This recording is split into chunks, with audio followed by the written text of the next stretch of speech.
During a recent investigation in Milford, Virginia, in a private residence, I ran my audio recorder asking questions and noticed upon review a low-frequency rumble that I had never heard during any other investigation. Now, the rumble was very low and inaudible to my ears at the time, but the microphone on the recorder picked it up. And this is what that sounds like.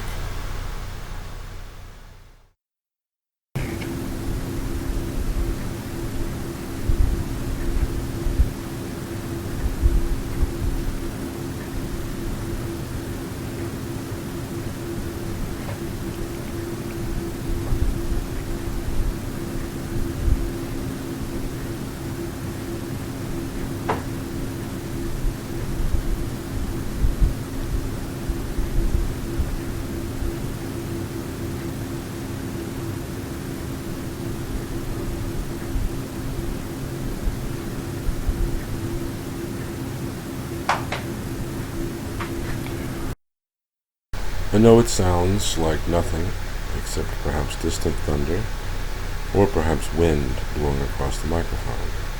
But the microphone was stationary on the arm of a sofa at the other end of the sofa from where I was sitting at the time. I had just asked the question about whether or not the dead need help, what kind of help, and if they would tell us, we would try to help them.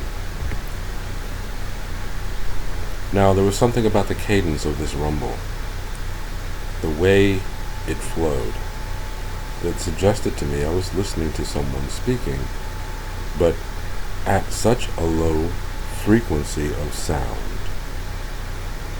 that the recorder was unable to make it out, and I was unable to hear it. I did some experiments with Audacity, the audio processing software that is commonly used because it's free and it's pretty good, commonly used by most paranormal investigators.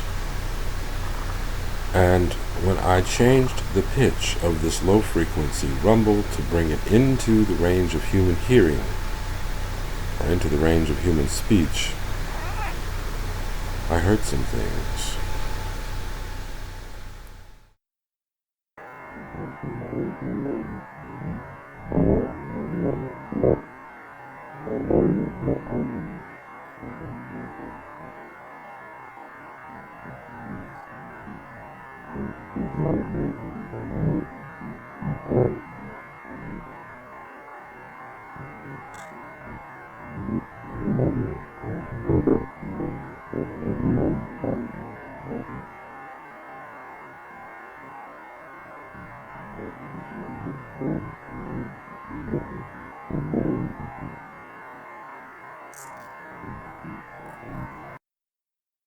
Now the thing is, this is starting to sound enough like speech that I think I can make out some words. But you'll notice that it has an electronic, irritating electronic sound to it that I really wish was absent. I've been trying for a couple of days to figure out why it does this and what I can do to clean it up. And so I undertook an experiment with my trusted assistant, Leah Sanford. Sorry. We recorded her saying the alphabet, and to get a comparable sample to the rumbling, we lowered the pitch of her recitation of the alphabet to 4 octaves below normal. That was the first part of the experiment. And this is what that sounds like. This is Leah Sanford saying her ABCs.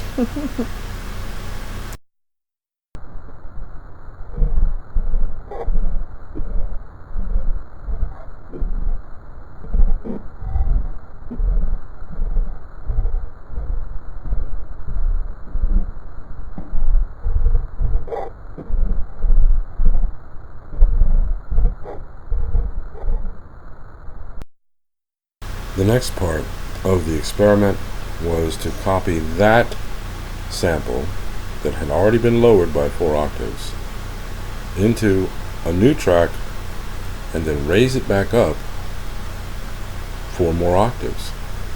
This would restore the pitch of the recitation of the alphabet to its original pitch, but it didn't sound quite right.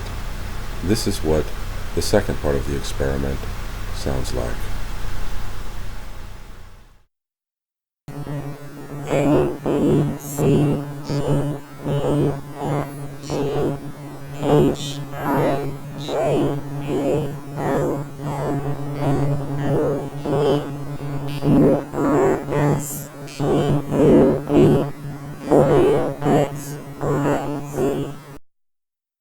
Since my objective is not to make a science fiction sound effect, but to make this rumble intelligible if it is indeed speech by bringing it up 3 or 4 octaves, then this anomaly, this artifact of the buzzing electronic distortion that Audacity introduces to the recording is a serious limitation, and I've spent several days trying to fix it. If I can fix it, or if I can find some other way around this issue, then this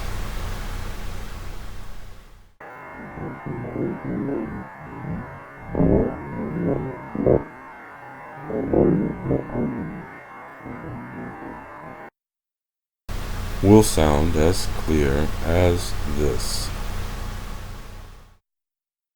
A, B, C, D, E, F, G, H. So why does it matter? Why do we care? That rumbling went on continuously for 15 minutes. If it is speech, then someone who we could not see was speaking to us for 15 minutes. Thank you for listening. Say goodnight, Miss Sanford. Good night.